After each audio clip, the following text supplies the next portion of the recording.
네, 레위기 22장 17절부터입니다.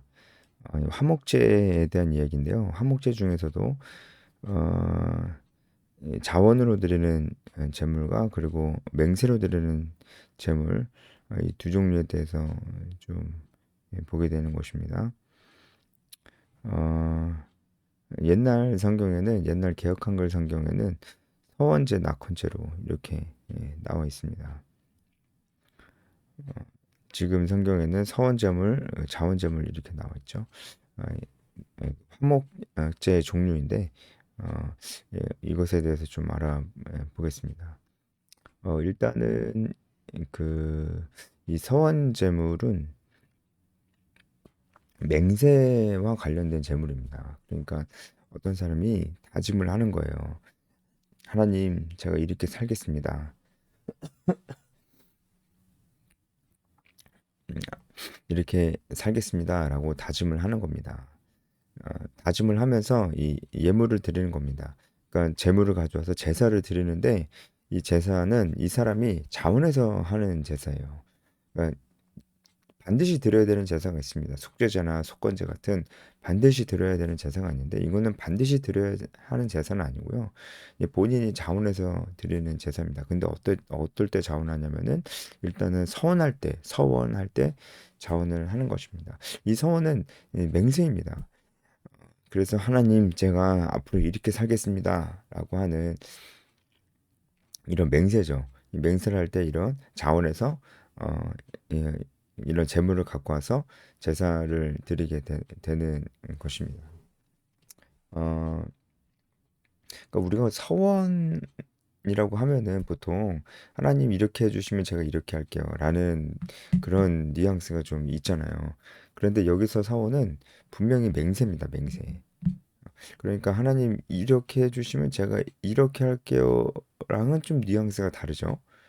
오히려 하나님이 뭘 해주시느냐보다는 맹세라는 게 하나님 제가 이렇게 살겠습니다. 라고 자기가 스스로 결단하는 것에도 초점이 맞춰져 있잖아요. 어, 그러니까 이 서원제물은 그 하나님께서 뭘 해주시면 제가 이렇게 하겠다라는 것보다는 하나님 제가 이렇게 살겠습니다라고 영적인 결단이죠. 영적인 결단을 하는 측면이 크다라고 좀 볼 수가 있겠습니다. 그때 자발적으로 제물을 드리는 것이고요. 자원제물은 쉽게 생각할 때 이제 자원제물은 감사원금이라고 보면 될 것 같아요. 감사한 일이 있는 건데 이 감사에 대한 마음을 표현하는 거죠. 예물을 드림으로써 그러니까 제물을 바침으로써 이 감사의 마음을 표현하는 겁니다. 그래서 이, 이 자원제물은 이웃과 나누게 됩니다. 물론 이제 서원제물도 화목제물은 다 이웃과 나눕니다. 근데 자원제물도 이웃과 나누게 돼 있습니다.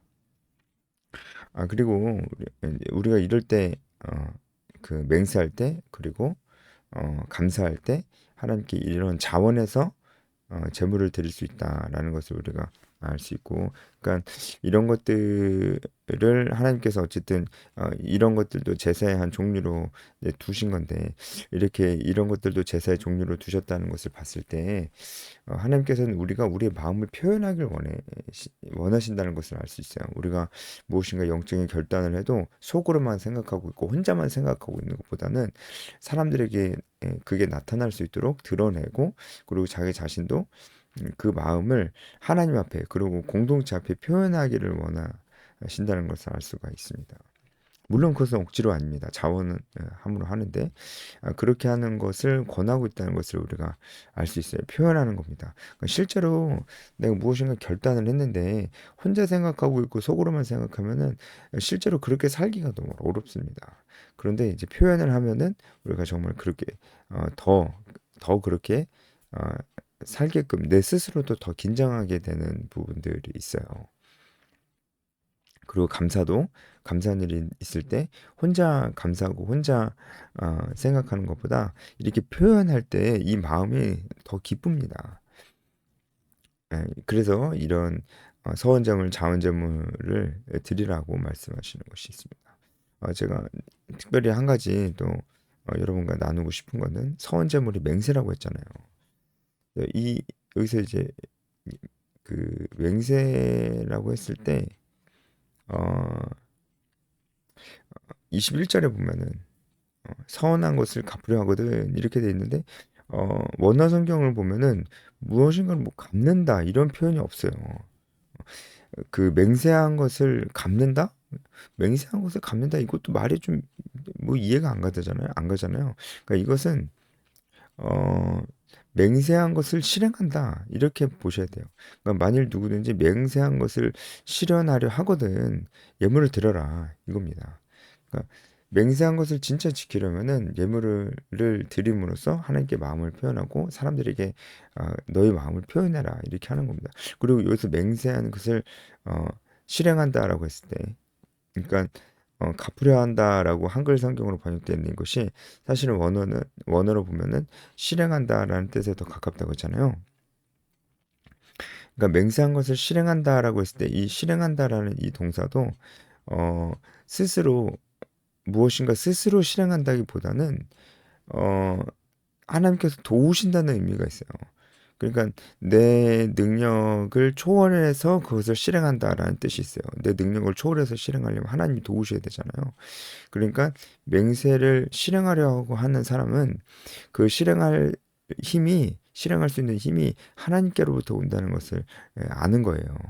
그래서 하나님 제가 하나님 뜻대로 정말 이렇게 전도와 제자와의 삶을 순장의 삶을 제가 살겠습니다. 이렇게 결단할 때 예물을 드리는데 이 사람이 이것을 실행하기 위해서는 하나님의 도우심이 필요합니다. 하나님 제 힘으로는 안 됩니다. 라는 고백이 있어야 된다고요. 그런 고백으로 이런 이제 서원 제물을 드리는 것이기도 합니다. 참 의미가 있죠. 그죠? 어, 그런 것이기도 합니다. 그리고 이 예물을 드릴 때 흠이 있는 것을 드리면 안 됩니다. 흠이 있는 것을 드리면 또 안 되고 어, 그리고 25절에 보면은 외국인에게서 받은 것을 드려도 안 됩니다. 그리고 또 제가 좀 왔다 갔다 하는데 24절에 보면은 이제 고환이 상했거나 어쨌든 이제 상한 것들도 드리면 안 됩니다.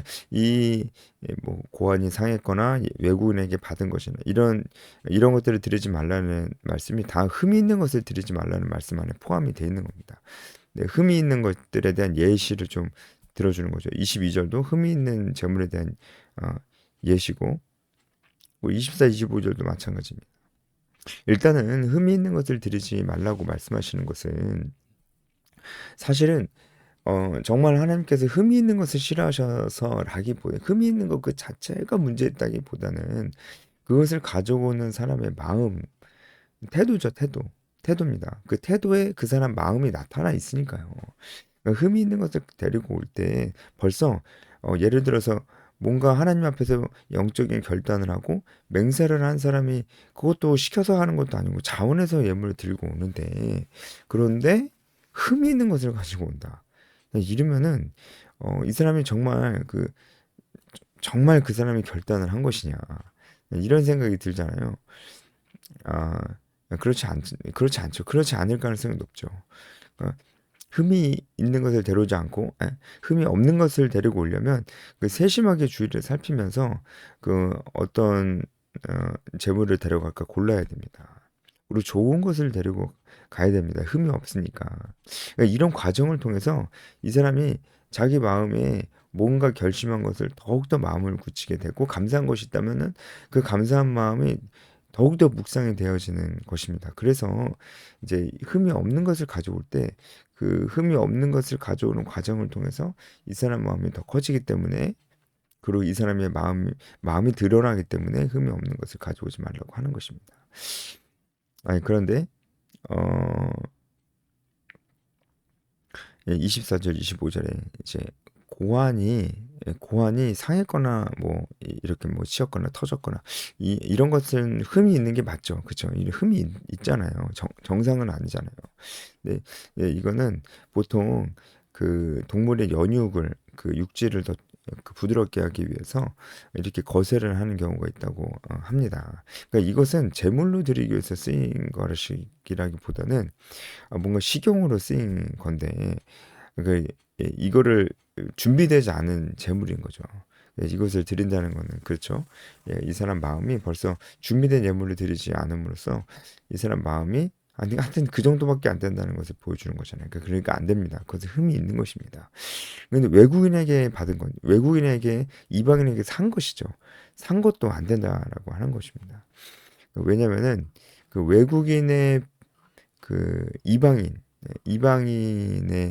부패가 그 안에 있기 때문입니다. 그래서 이게 음, 원어적으로 해석하면 그렇습니다. 어, 그 가축들 안에 있는 그 이방인들의 부패 이렇게 어, 번역할 수가 있거든요.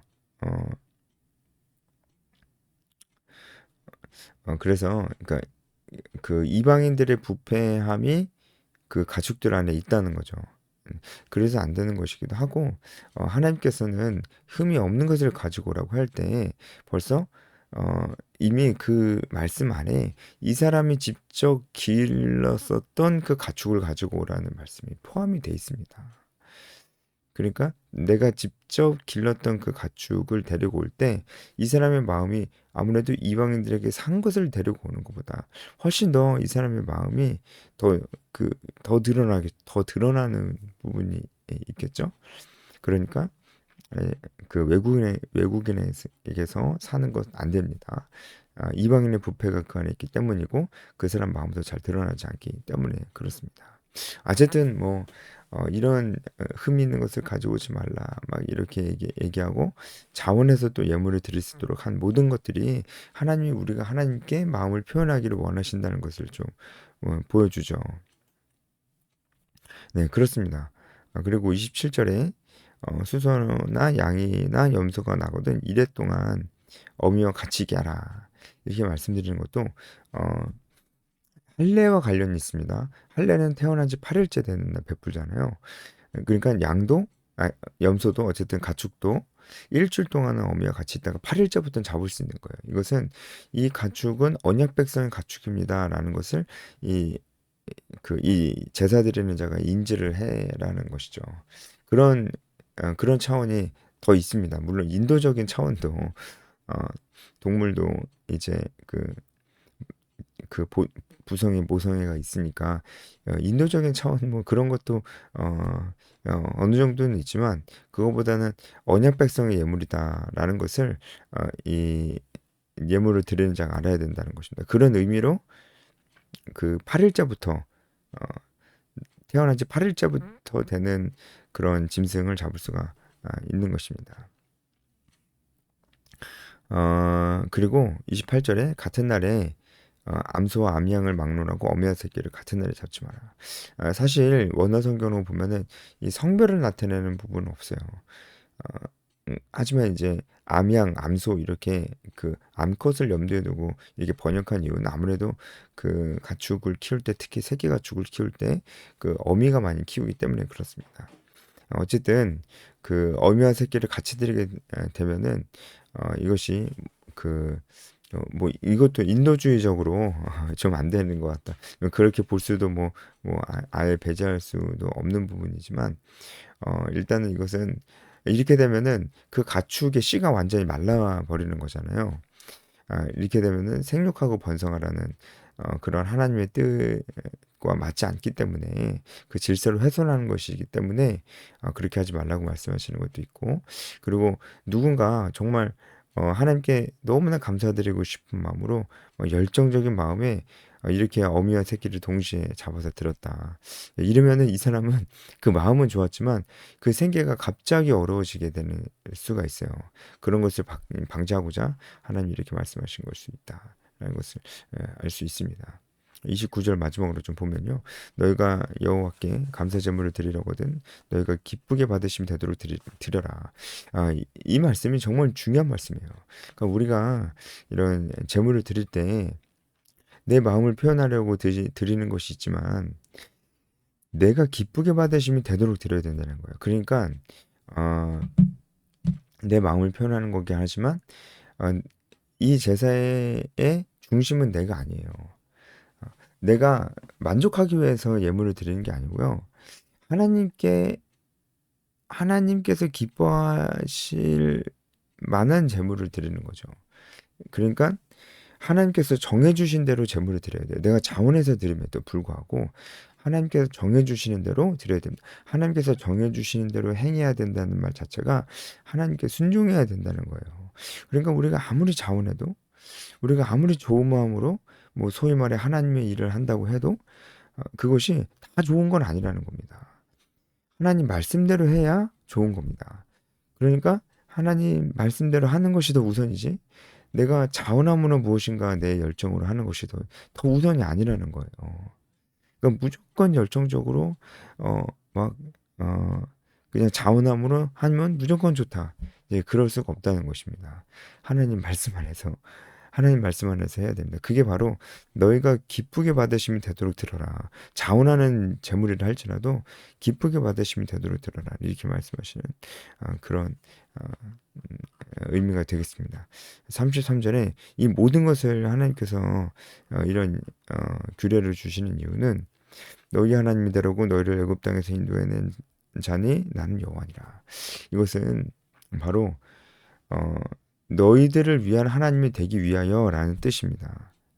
너희 하나님이 되려고라는 말씀이 너희들을 위한 하나님이 되기 위하여라는 그런 뜻입니다.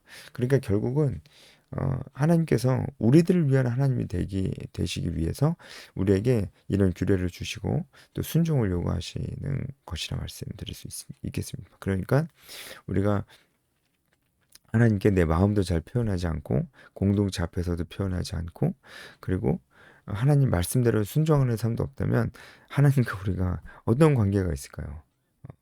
아무리 입술로는 그렇게 얘기를 해도 하나님과 우리가 어떤 관계가 있을 수 있을까요? 그럴 수는 없는 겁니다. 우리가 순종을 해야 되고 그리고 하나님께서 주신 좋은 마음이 있다면 표현을 해야 됩니다.